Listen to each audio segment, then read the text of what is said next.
Les règles pour vivre heureux en couple. Bonjour à toutes et à tous et bienvenue sur ma chaîne Esther Valentin, votre coach spécialisé en vie sentimentale. Et aujourd'hui, je vais vous faire un point dans cette vidéo sur toutes les règles pour être heureux dans son couple, pour être heureux dans une relation. Toutes les règles de base qu'on devrait pourtant nous apprendre avant. J'ai décidé de les réunir ici. Donc cette vidéo, je vais vous faire point par point. On va voir 5 points essentiels qui sont les fondements d'une relation qui est durable et épanouissante. Et ensuite, à la fin de cette vidéo, je vais vous faire un petit point sur là où on rencontre des problèmes de couple. Là où généralement, on en vient au coaching parce qu'on ne sait plus comment agir, on ne sait plus comment faire. Vous allez voir, je vais tout vous expliquer.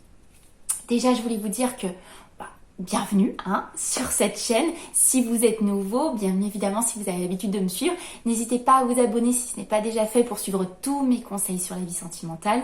Et aussi à liker cette vidéo, ça fait toujours très plaisir.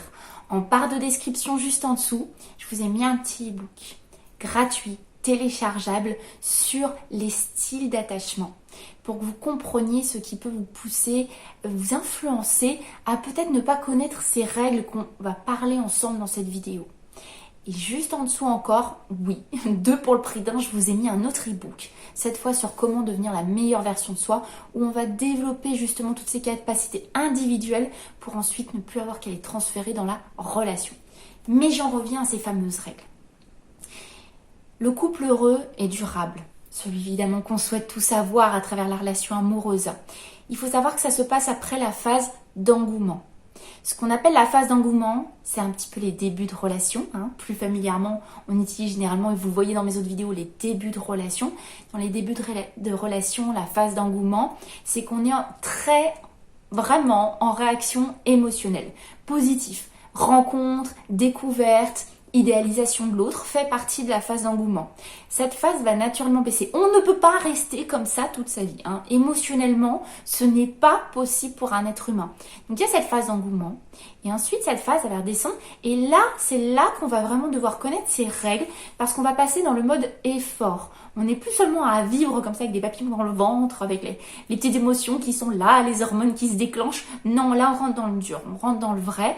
Et c'est là qu'il faut connaître les règles de base pour les appliquer, pour rester vigilant, surtout si on ne nous les a pas appris et qu'on est en plein apprentissage de tout simplement mieux aimer.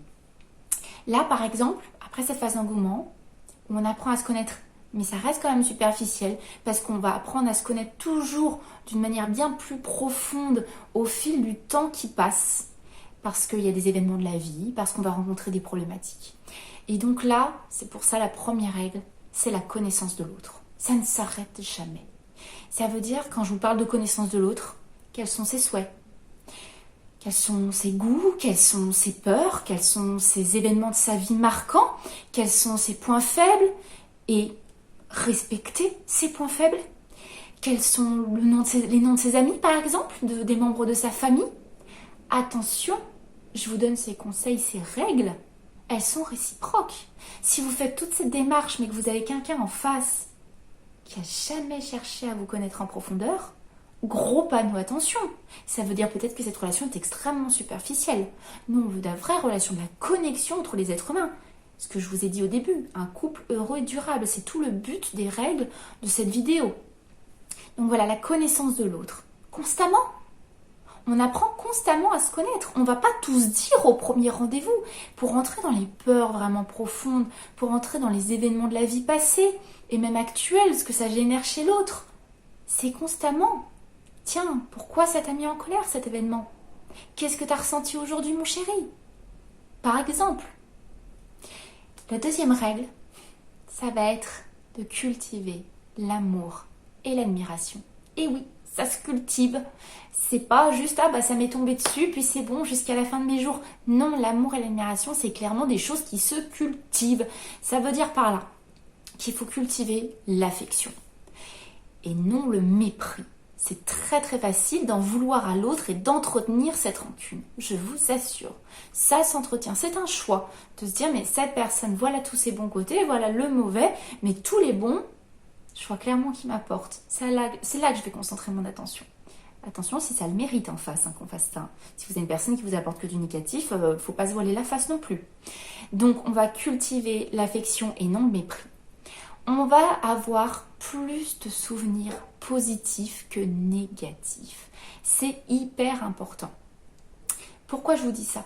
Vous savez qu'une relation de couple, pour qu'elle dure, pour qu'elle soit considérée comme heureuse, on parle généralement sur 5 interactions avec son partenaire, il en faudrait au moins 4 de positives. C'est pour ça que je vous dis qu'il faut se créer plus de souvenirs positifs que négatifs. Si naturellement chacune de vos interactions vire au dramatique ou à l'émotion négative, de la colère, de la peine, de la rancœur, naturellement on va passer dans une souffrance dans le couple.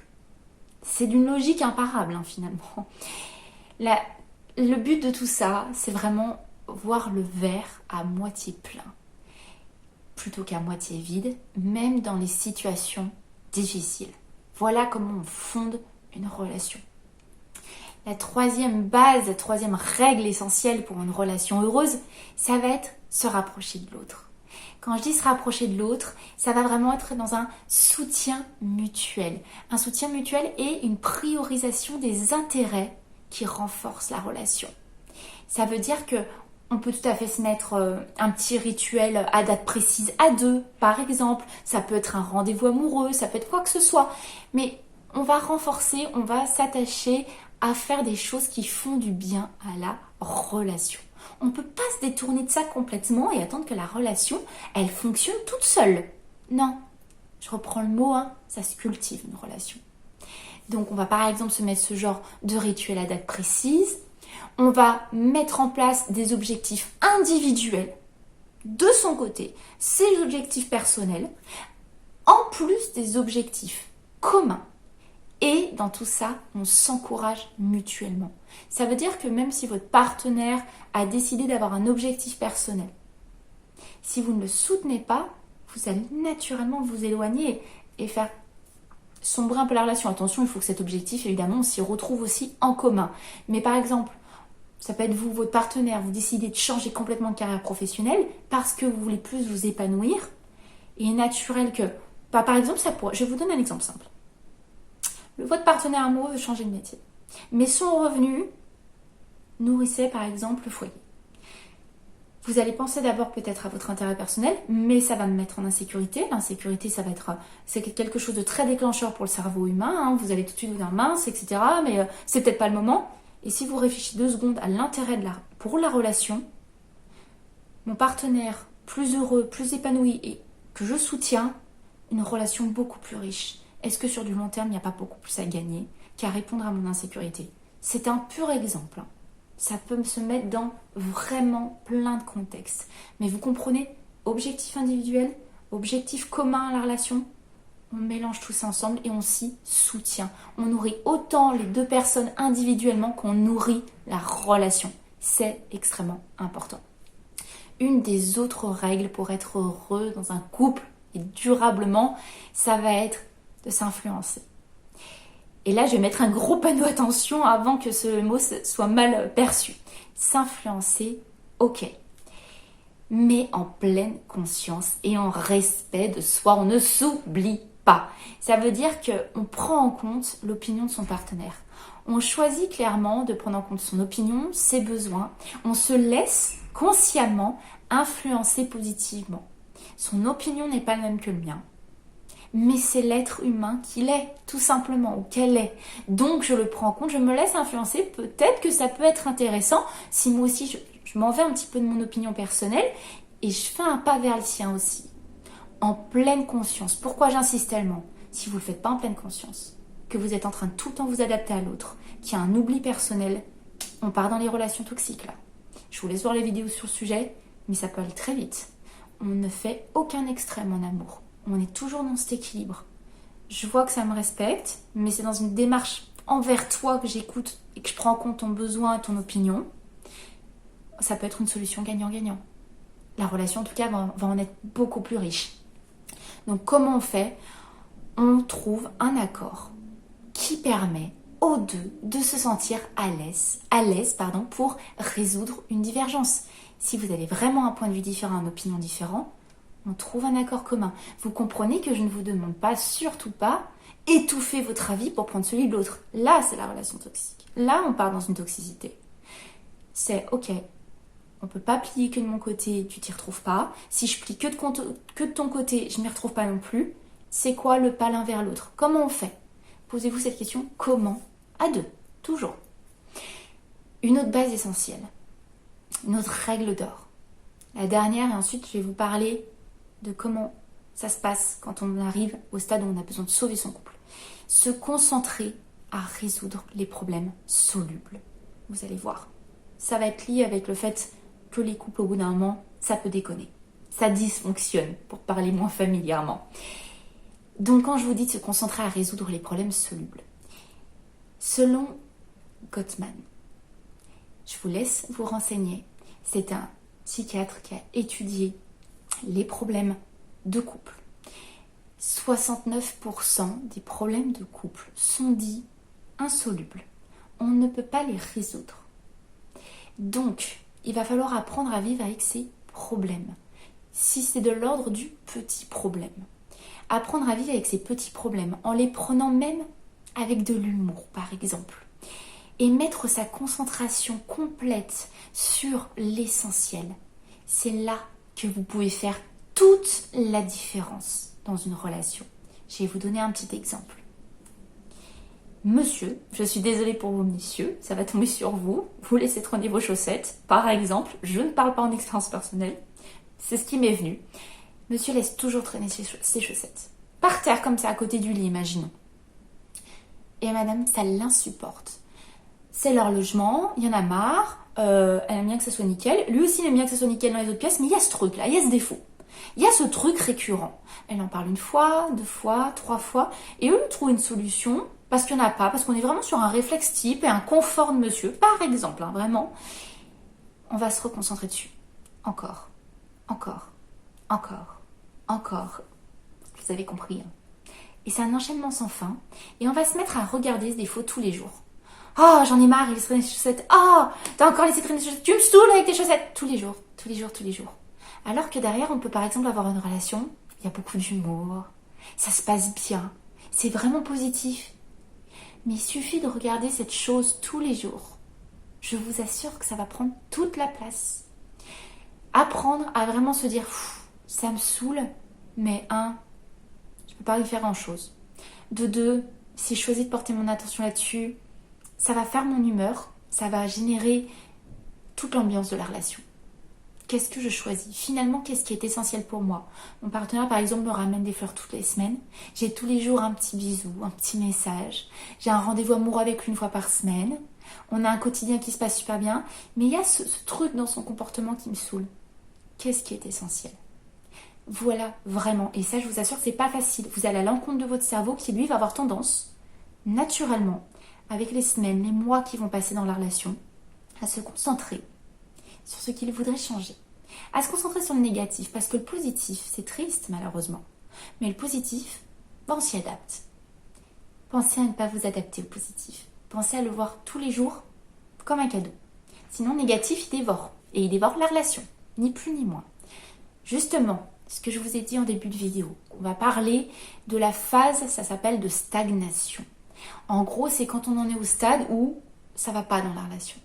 On sent qu'on est sur le point d'inflexion et qu'on va aller dans la pente descendante. La relation, elle est plus stable ou elle est plus en pente montante. Là, on est en train de sentir qu'il y a trop d'émotions négatives et qu'on peut peut-être même, si ça continue comme ça, aller jusqu'à une rupture. En gros, on ne sait plus quoi faire. Vous comprenez? C'est ce qu'on va appeler problème de couple. En fait, la phase de stagnation, elle est typiquement en rapport avec le fait qu'on n'arrive plus à gérer les problèmes insolubles. Voilà pourquoi je vous en ai parlé avant. Ça veut dire que vous avez une phase où vous avez des problèmes insolubles. Et vous avez tellement concentré votre énergie dessus qu'en fait on n'arrive pas à les régler. Je m'explique mieux. Quand je vous dis qu'on ne sait plus comment gérer les problèmes insolubles, ça veut dire qu'on se bat toujours tous les jours pour la même chose, qu'on n'est pas d'accord, mais que les deux personnes restent par exemple campées sur l'opposition, complètement rigides. Ça peut être aussi qu'on se blesse et on se frustre à deux. On est rentré dans un schéma où je te fais un reproche, tu m'en refais un, je t'agresse, tu me ragresses. Voilà, on est rentré dans un rouage comme ça très négatif. Ça peut être des disputes de plus en plus hostiles. En fait, c'est tout simplement le signe qu'il y a une attente ou un désir qui n'est pas respecté ou pas réalisé. Voilà ce qui se cache derrière ces émotions négatives qui reviennent encore et encore. Pourquoi on se bat tous les jours pour la même chose? Il y a une attente qui n'est pas respectée, que ce soit chez vous ou chez l'autre, en fonction de celui qui relance peut-être la discussion, le sujet, la problématique. Il va falloir revenir à l'essentiel parce que cette phase de stagnation, elle ne va pas en s'arrangeant si on continue dans le même schéma. Ça veut dire que la phase de stagnation, vous êtes rentré dans un schéma qui commence à être négatif, en pente descendante. Si vous attendez juste, la courbe, elle continue de faire son chemin. Et elle descend jusqu'à, vous voyez là, au bord de ma vidéo, c'est le point de rupture. Donc on réagit avant. Et quand on voit qu'on n'arrive plus à sortir de cette problématique, d'un problème qui semble insoluble sur le coup, on va changer quelque chose. La première chose à faire, ça va être réfléchissez au désir derrière le problème. S'il y a un problème récurrent, arrêtez de regarder le problème, posez-vous la question, qu'est-ce que j'attends derrière? Si c'est moi qui reviens toujours et qui m'énerve et je ressens, je suis en colère, je dis par exemple qu'il sort tout le temps, j'en ai marre, reconnectez-vous, au lieu du problème lui-même, à l'attente qui était derrière ce problème. Quelle est l'attente? Et pourquoi ça vous touche autant? Le but, c'est vraiment de revoir son discours pour qu'il soit de nouveau constructif. Si vous êtes en phase de stagnation, ça veut dire que votre discours n'amène à rien ou vos actions n'amènent à rien. Donc, pour refaire un discours plus constructif, on sort du problème, on revient à ce qui est là, généré. C'est quoi votre besoin qui n'est pas respecté pour que vous en soyez là? À toujours faire des reproches. Par exemple, j'espère que cette vidéo vraiment vous a plu. Je l'ai fait plus long qu'en temps normal, mais là, c'était un sujet hyper important. Pour moi, ça devrait faire partie des cours qu'on a au cours de la vie. Les relations amoureuses, on va tous y passer, on va tous y aller, on va tous tenter notre chance. C'est quelque chose où on peut générer beaucoup d'émotions positives. Mais on nous a jamais donné ces bases. Je ne sais pas vous, mais moi personnellement, ni dans mon éducation, ni dans ma culture, c'est pas des choses qui passent à la télévision ou qu'on m'a donné dans une matière à l'école. Donc cette vidéo a été un peu plus longue, c'est parce qu'elle est vraiment importante. C'est toute la construction d'un couple heureux et durable que je vous ai parlé. Donc j'espère vraiment qu'elle vous aidera à faire, à créer, à vivre une relation beaucoup plus riche et épanouissante. C'est tout le bonheur que je vous souhaite. En attendant, vous savez très bien que je ne vous lâche pas et qu'on se retrouve très très vite pour une prochaine vidéo. Bye bye.